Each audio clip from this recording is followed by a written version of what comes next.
Alright, hey everybody, doing another webcam video here with the old crappy webcam. And today's video is going to be an interesting one.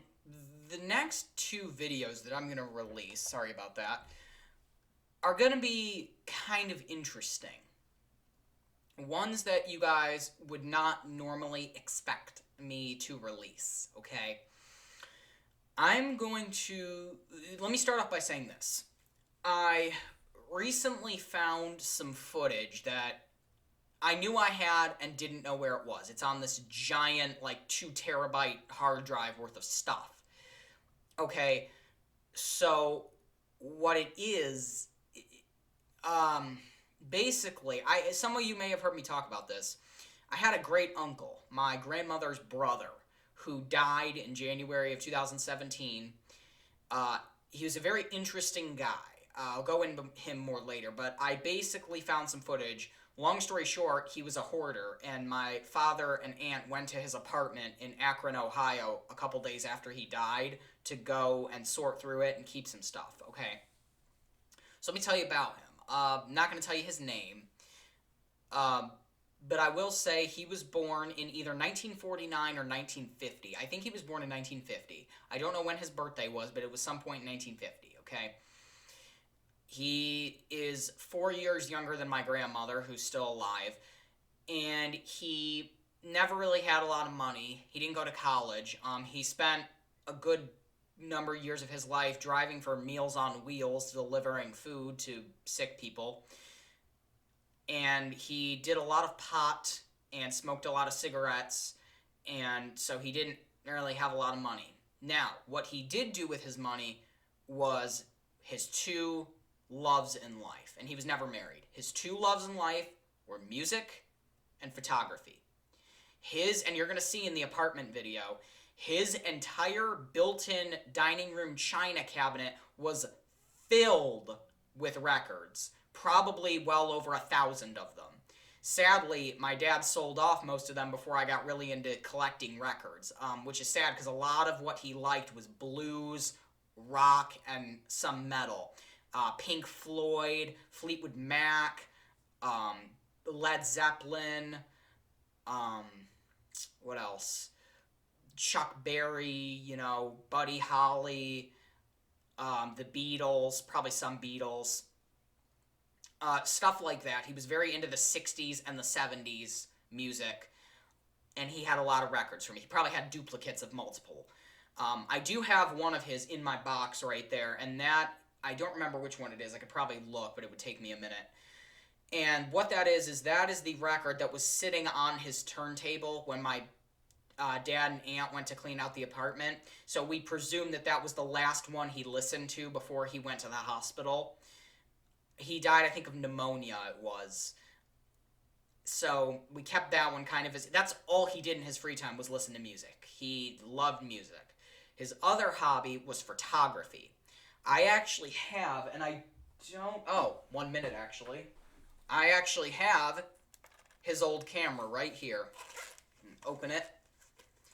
Right here is his old Samsung, 1 megapixel point-and-shoot camera. Still works. Barely. It glitches out sometimes. It's from, I think, 2008, and it shoots in, 4:3 at, 240p with very bad audio. The lens cover's kind of broken, as you can see. But he's had this for as long as I can remember. It's probably about my age, if not a little newer than me. So that's pretty sentimental. I want to see if I can buy another one of these on eBay that works as it should, that's also pink, because I'd like to have one that does work, so I'd be reminded of him. The wheel's kind of broken, too. That's my fault, because it's been sitting in a closet and been banged around forever. And, of course, his camera case. He, like I said, never had a lot of money. He lived in an apartment that was actually a house. I don't know if it was like a Victorian house, but it was a house that was built in, I think, the 1920s and was converted into apartments in, the 60s, which you can tell because there's a lot of wallpaper and 60s, cabinets and stuff. So you can tell it's old. I think it was 3 apartments in the building, maybe 3 floors. He was on the first, ground floor. So you know, he was on the ground floor. Had a little porch, too. He lived in, it was a 2-bedroom, 1-bathroom apartment, probably not much bigger than 1,000 square feet. It probably was about that. His hoarding, now if you go on the show Hoarders, you're going to see some real hellholes. Compared to Hoarders, his place was a palace. He had a lot of stuff. The only rooms, I mean, like, hey, you could sit down on one of his couches. He could sleep in a bed. The only room that truly was filled was his spare bedroom. The bedroom he took is actually supposed to be, or was supposed to be, the second bedroom. It was actually the smaller of the two. He actually used the master bedroom for storage, which was bigger. Not only it was bigger, but not only having a door to the hallway, it also had a door that went into the dining room. That was completely blocked. You could only get in it from the door in the hallway. So that was the only room of his that was truly unusable. Sadly, the only room that was not shown in my dad's video was his bedroom, which, according to my dad, just looked like all the other rooms, like the dining room, just a bunch of stuff, and then a full-size bed. That's all it was, he said. So, yeah, and then the basement. He did have I think it was an unfinished basement. I would assume it was just a big open room with very little light. He didn't have a washing machine or a dryer. He always went to the laundromat, probably because there were no hookups in that building for him. His car, which is the other video, my dad started up his old car, which I'm not going to tell you what it is. Only hint I'm telling you is that it's American. I will put out that in that video, the year of it was never mentioned because we didn't know the year. He never told us. We didn't find out the year until months after he died, and we were going through paperwork, and we found some old, stuff from, repairs and stuff, and it said it was in 1997. So that's all I'm giving you, is that it's in 1997, and that it's American, and that it's a sedan. It's not an SUV or anything. So yeah, now granted, this car he had, it was a nice car, but it was always in the shop. He was always calling my grandma asking for $250 here and there, $200 here and there to get the car fixed.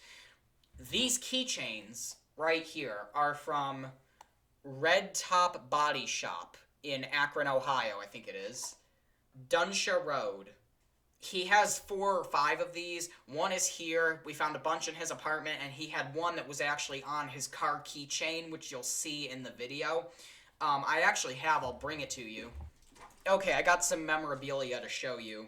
Let me set it down. Here's more of the Red Top Body Shop keychains. This is 3 of them. I think he had one more that was on his car keychain because his car went to his friend who is still alive who needed a car, so my grandmother gave it to him. This is a keychain we have.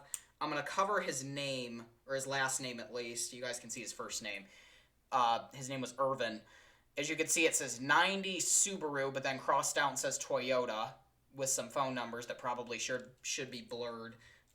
Work and home. I don't remember him ever having a Subaru or a Toyota. He's always had the same car since I was born.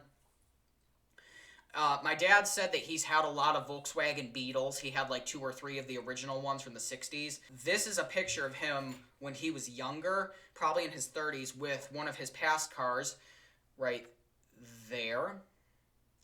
That is him standing next to his 1979 Chevy Caprice Impala that I have the original manual to and the original keys to. Not the OEM keys, but I have a set of keys to it. I need to find the manual for it, but that is a picture of the car that I have the manual to right there, the 79 Chevy Caprice Impala. I also have his actual keychain. My dad said he kept his car keys on a separate key ring, and then his house keys, which he had 3 of them, on a separate key ring. This was his, main one, though. As you can see, we have, I'll show you, a worn-out bottle opener that's paint rubbed off. One of those cool toolkit things you get with a free toolbox. We have this thing, which is, I don't know who Tim Simmons is. Maybe someone in there does. We have a bunch of rewards cards for Acme, which is a store in Ohio. I actually have another one of those that we found in his dresser that was kind of cracked. I think he found this, my dad found this in his dresser. We have Giant Eagle, which is also Ohio, loyalty card. Walgreens, which I have. My dad said this was the key to his basement door, and then these little keys right here, or for this little lock that he has. And then he also has, this is a library card for Akron Library. And this last one is for AutoZone, which he got a lot of stuff there. So that was his main keychain. I don't know where his house keys went. They probably went back to the landlord. But that is most of the memorabilia I have from him. I'm gonna have to do a video at some point if I find the manual for that Caprice, because it's awesome. It's so old school. It's like the size of a letter, and it's like 100 pages. That's all it is. But yeah, that's one of the only pictures I have of him in his youth. I think he was in his 30s in this. So that's enough about him. The videos you're going to see are basically unedited, except for the house video where I blurred out my aunt's face and her name because she probably doesn't want that on YouTube. One side note is that my father has never, before this video, which was taken by his iPhone in January of 2017, he had never been to that apartment, and the reason is because my uncle, he always came here. Mainly because he was too embarrassed to show the apartment. And there's a reason that I didn't want to upload this video right after he died. I wanted to let him rest for a while without any grief. But he's been gone for a little while, and I think it's time to show. Because, in all honesty, yeah, he had a lot of stuff, but a lot of the shit he had was really cool vintage stuff. Like his vintage ashtray from the 60s with a Hawaiian lady with her titties showing, and some very cool vintage Art Deco lamps that I think my dad sold. So you're going to see those, and everything you see is mostly unedited. Feel free to ask any questions. I think I'm going to do the house video first, and then the car video. The house has been, or the apartment's been sold, and I don't know. I don't even know what his address was. I really don't. But that's basically it. That's my little introduction video to him, showing some of the memorabilia that I have. So the next video uploaded is going to be his house. Following that immediately will be the vehicle. So feel free to stick around. I will say this, though. In those videos, there's going to be a disclaimer that says you need to watch this video first, because it's not going to make sense if you just watch the apartment and the car. So this is the introduction video to the two videos I'm going to be posting. Thank you for watching. Feel free to subscribe and click like if you like what you see, and follow me on the web, wix.com/theelevatorworld/fans. Bye-bye, and y'all vintage people are going to freak. I wanted to add this little addendum on to talk about something. You are going to see his computer in the videos, which, for anyone that wants to know, it was actually my old Dell Dimension 4600, 4300 on Windows XP. Yes, he was actually using Windows XP daily up until 2017. Fucking props to him. Generic, I think it was a Dell monitor, like 17-inch, generic mouse, generic keyboard. I don't know anything about them. Probably didn't even have a webcam or anything. And his cell phone, which my dad said he had a Samsung, which by that he probably meant like a Galaxy S2 or something that was 10 years old. I mean, I have a Samsung, but it's not a new flashy one. It's a freaking S7 Edge. It's 5 years old. So by my dad saying he had a Samsung, he probably had a 5-year-old S2 or S3 that he bought used. For a while, he had flip phones. I think the last phone he had was a Samsung. He had it for good probably 2-3 years. But before that, he had just had flip phones, like, and stuff that was like a Cricket HTC, or like a like track phone Huawei or something just generic. But for a lot of time, he had flip phones. He didn't even have a cell phone up until like the mid 2010s. No, it was like 2010 when he got a cell phone. He never, they became common in the 2000s. He never had one because he couldn't afford one. But that's just a little addendum.